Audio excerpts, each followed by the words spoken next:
السلام علیکم، میں ہوں صبا تنویر اور آپ دیکھ رہے ہیں کے وائی جی نیوز۔ خبر شامل کرتے ہیں۔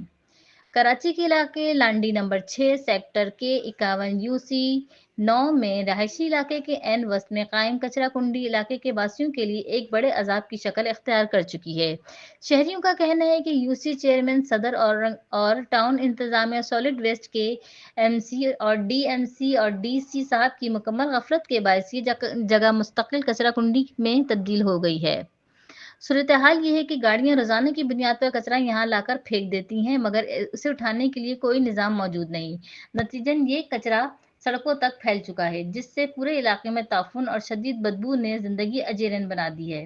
رہائشیوں کے مطابق اس گندگی کے ڈھیروں نے نہ صرف ماحول کو آلودہ کر دیا ہے بلکہ بیماریوں میں بھی دن بدن اضافہ ہو رہا ہے، جبکہ متعلقہ ادارے مکمل طور پر بے حس دکھائی دیتے ہیں۔ علاقہ مکینوں نے سندھ گورنمنٹ اور حکام بارہ سے فوری نوٹس لینے اور اس کچرا کنڈی کو ختم کرنے کے لیے عملی اقدامات اٹھانے کا مطالبہ کیا ہے تاکہ شہریوں کا سکون کا سانس لے سکیں۔